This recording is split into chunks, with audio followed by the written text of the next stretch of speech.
Dogg has been a hip-hop icon for decades thanks to his signing with Dr. Dre back in the early 1990s, but things almost didn't turn out that way.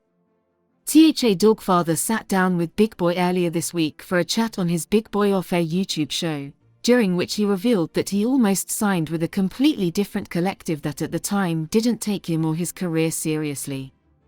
"Y'all don't know this story," Snoop told Big Boy. "I was with Above the Law. Above the Law was about to give me a situation, but they had me waiting on the bench. I was behind cocaine, I was behind another girl named MZ, Kilo, and I was waiting behind Above the Law's next album that they were doing. But Laylaw and Big Hutch and the whole crew, Go Mac and the whole nine. They fucked with me and Warren G. Warren G was they and Gaga. So Warren G brought me to them, and they was like, okay, we can fuck with him. But sit down there and play that Madden while we work in the studio. And this was when we was coming from Long Beach to Inglewood, didn't even know I was going through a blood neighborhood on the metro while Warren G was trying to make a career happen. Fortunately, things took a turn for the better when the murder was the case. Rapper met up with former NWA legend Dr. Dre. Dre is about to leave Ruthless. It's not known yet, but he's about to leave, he continued. I'm just trying to get on. So I'm in here with these Ngagas every day. Friday, they take me upstairs in the studio, one of the only times. And they play a dope-ass track for me, and they're like, this yours. Monday, we can record this. I'm like, oh, shit. I finally get to, I'm on Ngaga.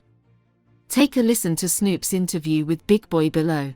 Though hip-hop heads know the story of how Dr. Dre and Snoop Dogg got to Death Row Records, Keith D recently revealed that Eazy was allegedly asked to join the label first. Keith, a childhood friend of Eazy and the uncle of Tupac's alleged killer, Orlando Anderson, made the revelation during an interview with Vlad TV earlier this month.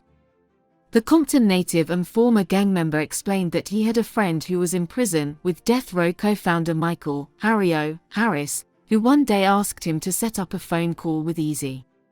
They called and asked me to hook them up on a conference call with Eazy.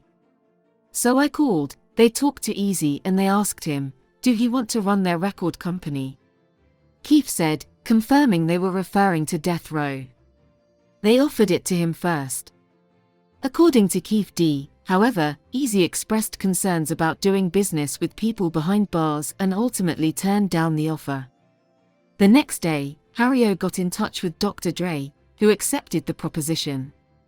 Once the phone call went dead, Eazy showed up to my house 30 minutes later. He like, dude, them dudes in jail and I'm already established, he recalled.